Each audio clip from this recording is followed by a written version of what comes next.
Hello, hello. I need to say hello to each one of you watching this video tonight. And tonight, I need to talk to you about mortgage debt forgiveness. Mortgage debt forgiveness is usually the result of what they call a short sale.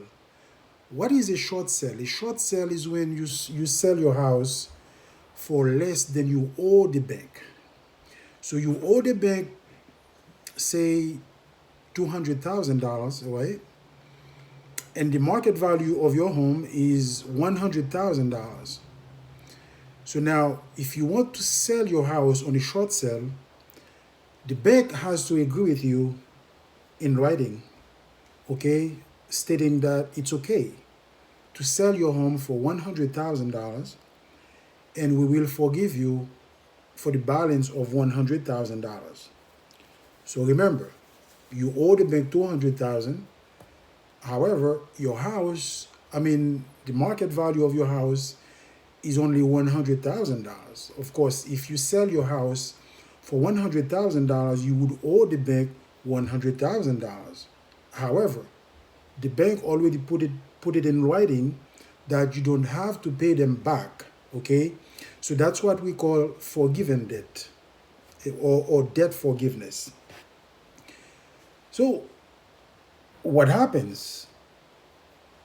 Okay, now you don't have to pay the money back to the bank.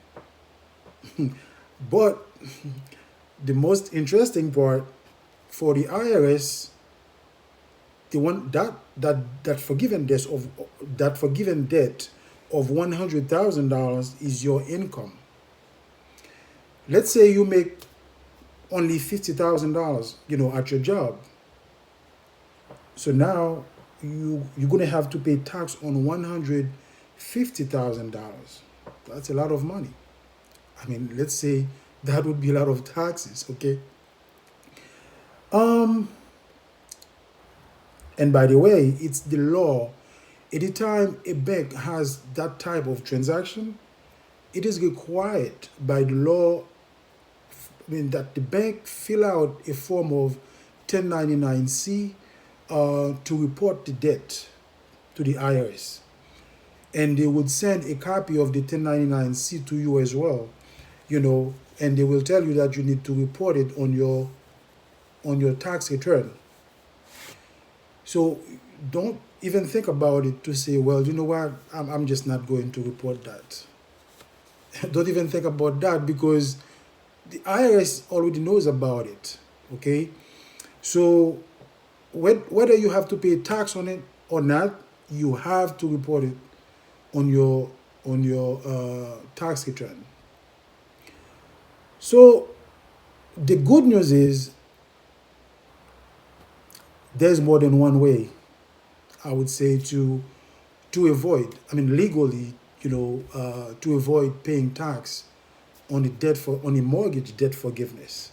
And by the way, from 2007 to 2017, Congress passed law that, homeowners, you sell your house in the short sale, you would not have to pay tax.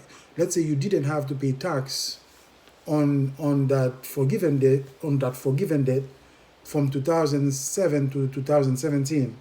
But past 2017, yes, you do have to pay tax on it.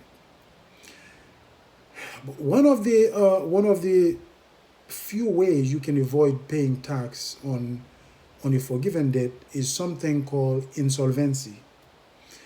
And what is insolvency? Insolvency is is a person's liabilities. Um, I would say, let's put it a different way. I would say insolvency is is when your total liabilities is more than your total assets. Okay, so total amount of what you owe to people or banks, financial institutions, credit cards, whatever it is, that's what we call liability, right? So insolvency is when your total liabilities is more than your total assets. So shortly before your debt was canceled, if you can prove to the IRS that your total liabilities was more than your total assets, then out of depends on the difference between the two. Let's say your total liabilities is more than you is $50,000 more than your total assets. So if I need to use numbers, let's say your total assets was $100,000. Your total liabilities was $150,000. So basically, your total liabilities was $50,000 more than your total assets. And your forgiven debt is $100,000, right? So because your total liabilities was $50,000 more than your total assets, it means you were insolvency for $50,000. That means the $50,000, you can deduct it from the $100,000 of debt forgiveness, like which is money that was forgiven to you that you don't have to pay to the bank. You can deduct the $50,000 out of it, and then pay tax on the difference. So using these examples, you would have to pay tax only on $50,000. Remember, your total liability is $50,000 more than your total assets, and your forgiven debt is $100,000. Okay, then you would exclude $50,000 from the $100,000 forgiven debt, and then the difference, that what you would have to pay tax on. However, let's say your total liabilities is $100,000 more than your total assets, and your forgiven debt is $100,000. You can do the math with me. What do you think is going to happen now? So you would not have to pay tax at all. Okay, so basically that's how insolvency works. And it's a form, I think they call it Form 982. Okay, insolvency. It's a Form 982 that you would have to download from the IRS website. Okay, it looks like an income statement. The only difference, like when income statement is revenues, against expenses.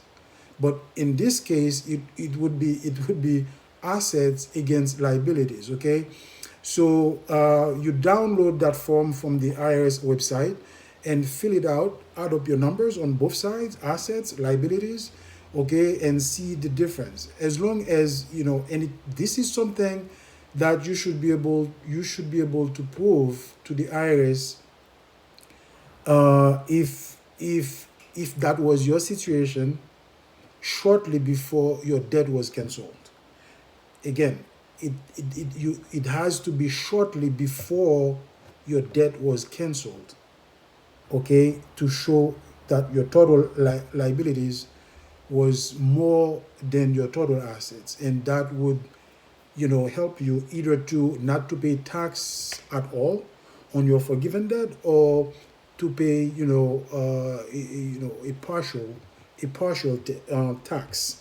Let's say if you are insolvency for $50,000 and your forgiven debt is $100,000, then you would have to pay tax only on $50,000. So I already explained that to you. So I know I'm not using a blackboard to show you the numbers, but if you follow me closely, so you would understand the math. Okay, you would do the math with me. So again, I hope this was helpful to you, and I know it's already October, and pretty soon it's going to be time for you to file your tax return. So I think this is the perfect time to share this information with you. So I I hope this, this was useful to you. So when it comes to mortgage banking, taxes, so um, I have some useful information that I plan to share with you,